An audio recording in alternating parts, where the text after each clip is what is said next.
Hey folks, Steve here with a quick video done on my camera phone, so it's going to be a little shaky and unsteady.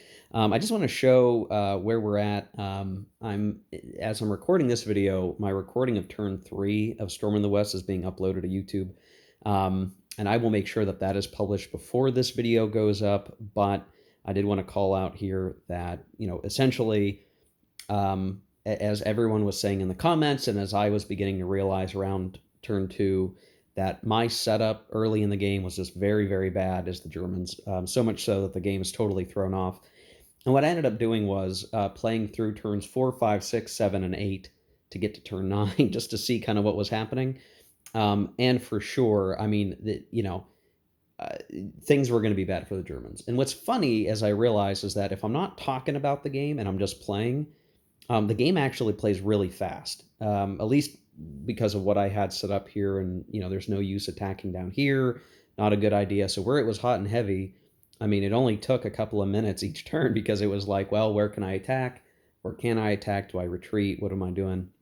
And it all played very fast. So I played through, and as we're getting to like turn 9, I mean, you can kind of see how bad it is. We have German units out of supply. There's breakthrough. We're up to Maubeuge and Mons even. And the Germans are basically bottoming out on replacement points. So, we had broken open this. So these guys are going to stream through here. Big Bertha is going to be screwed. And basically we'll be marching into Belgium. But it doesn't matter because at the end of turn 9, the German morale is actually at 14. We lost some of our, or maybe I might have forgotten to adjust it even further down because the Germans lost some of their victory point places, morale cities along their trench line, which, they're not anywhere near their 18 morale needed. By my count, they're at 14. That might be off by a number or two because it got to the point where I wasn't super, razor edge. Um, Counting each and everything because I could see the way the wind was blowing. There was no point in fighting, worrying about the details because it was all going one direction. At the end of the turn 9 German activation, which there's really nothing that they can do to counterattack at this point. They're totally busted.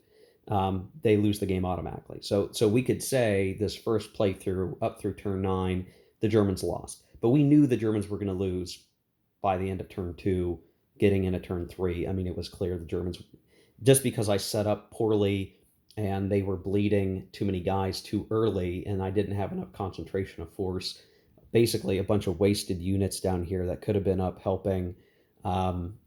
This was a failed run as the Germans. Now, what I'm going to do is I'm going to get the game set back up. I'm going to sort of reset everything and we'll start, or we'll sort of do like a restart series. So Storm in the West, Redux.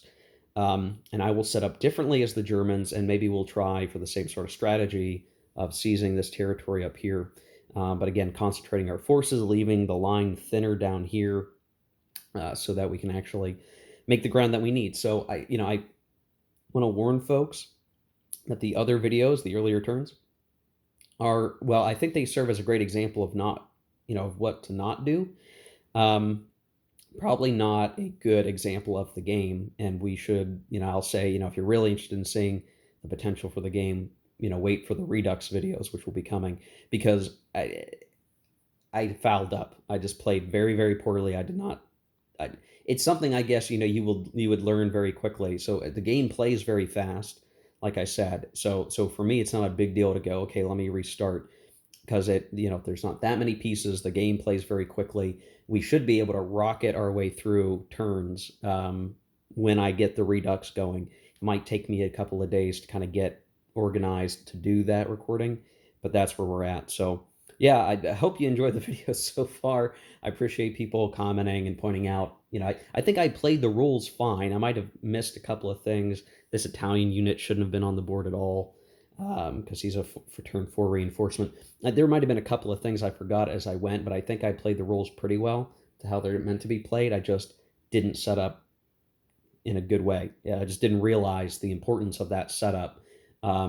Maybe the book should be super clear about that. I don't know. The design notes do talk to it. So I place all of this on me, just not knowing the right setup to pursue or how much I can get away with thinning the line down here. I just didn't realize how much I could get away with. I mean, I understood the game mechanic, but you don't get a sense for it until you're actually playing the game. But you as a watcher, as a viewer, can learn from my experience, and we'll re-rack everything, and we'll try it again. I will say, I'm enjoying the game. I think it's a fine game so far. Just obviously, it's swung one way very hard because of my foul up. So it'll be much more interesting to see the Germans really press the British with an actually well organized offensive. So there we go. I did worse than the Germans did historically. We'll figure it out in the next one. So thanks for watching, guys. I really appreciate it. Stay tuned for the redux, the redo of the game. We'll start back from turn one again, and we'll see how it goes. See ya in the next one, guys. Take care. Keep gaming.